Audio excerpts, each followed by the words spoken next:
안녕하세요. 5분 골프과학입니다. 저번 편에서 제가 어떤 의도나 인지에 관련된 이야기를 많이 했잖아요. 그래서 오늘은 도구를 어떻게 인지하고 있어야 되고 어떤 방식으로 보통 의도를 많이 가져서 그런 실수들이 나오는지에 관련된 이야기를 해보도록 하겠습니다. 자, 그럼 어떤 실수들이냐라고 하면은 보통 아마추어 분들이 공통적으로 많이 나오는 부분들이 있죠. 캐스팅, 치키닝, 아웃인.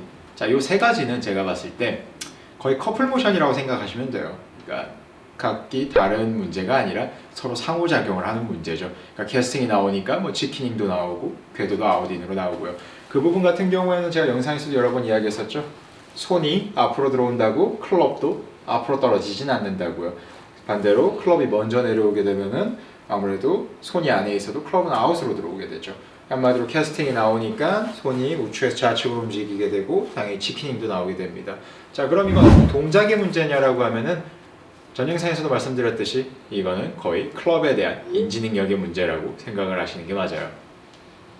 자, 그럼 보세요. 보통 아마추어 분들이 어떻게 생각을 많이 하시냐면 어드레스를 서서 백스윙을 올렸다가 자, 이 클럽으로 어떤 임팩트 모션을 만들어서 공을 친다 라고 보통 생각을 많이 하시죠.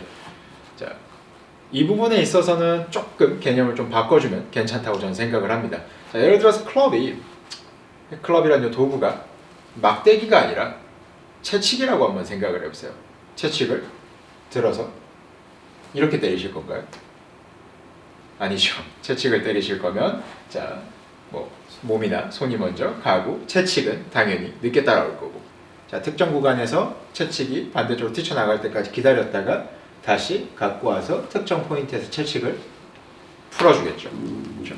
자, 한마디로 우리가 도구 자체를 이렇게 휘는 손이랑 몸보다 움직임 자체가 딜레이가 있는 도구가 아니라 그냥 막대기라고 생각을 하고 백스윙을 들어서 위에서 클럽을 공을 밑으로 친다라는 도구에 대한 잘못된 인지가 더 크겠죠. 자, 봐보세요. 도구를 들어서 백스윙을 올려놓고 공을 친다. 이런 움직임이 당연히 많이 나오겠죠. 자, 이번엔 두 번째, 그냥 클럽이 줄이라고 인식을 하고 채찍이라고 생각을 하고요. 자, 손보다 채찍이, 클럽이 늦게 들어옵니다. 늦게.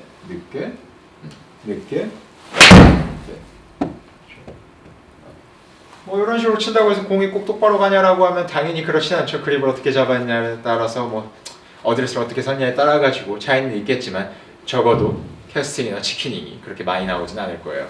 그러니까 결론은 백스윙 모션을 어떻게 만들어가지고 공을 맞춘다, 공을 똑바로 보낸다 라고 생각을 하시는 것보다는 그냥 클럽이라는 도구를 채찍이라는 개념으로 생각을 하시고, 사실 처음 골프를 시작하실 때 연습 스윙만 많이 해도 캐스팅과 치키닝은 나오지 않아요. 그렇죠? 그러니까 대부분의 아마추어 분들이 지금 당장 이 공을 너무 똑바로 잘 보내려고 하다 보니까 클럽에 대한 인지 자체도 잘못돼서 그런 부분들이 있습니다. 그래서 처음에 골프를 배우시는 분들은 도구에 대한 인지를 확실하게 하고 연습 스윙을 많이 하시는 게 오히려 캐스팅이나 치키닝 같은 동작들을 방지하는 데 더 도움이 되실 거예요. 항상 너무 우리가 모션적으로 이렇게 해야 된다 저렇게 해야 된다라는 말들이 많으니까 조금 혼돈이 있으실 수도 있을진 잘 모르겠습니다. 전 적어도 이렇게 생각합니다. 자, 우리가 예를 들어서 목표가 80대를 치는 거다. 저는 스윙 모션은 사실 거의 필요 없다라고 생각을 해요. 그냥 채만 아까 얘기했듯이 잘 휘두를 줄만 알아도 도구에 대한 인지만 제대로 하셔서 잘 휘두를 수만 있어도 80대 치는 데는 전혀 지장이 없습니다. 물론 극악의 숏게임만 아니라면은요. 그래서 한번 어떤 모션에 너무 집중을 하고 내가 몸에 긴장이 많이 들어가고 그냥 채가 잘 안 휘둘러지시는 분들이라면 단순히 도구에 대한 인지만 바꿔서 연습 스윙만 많이 해도 분명 저는 도움이 될 거라고 생각을 합니다. 오늘도 영상 시청해 주셔서 감사합니다.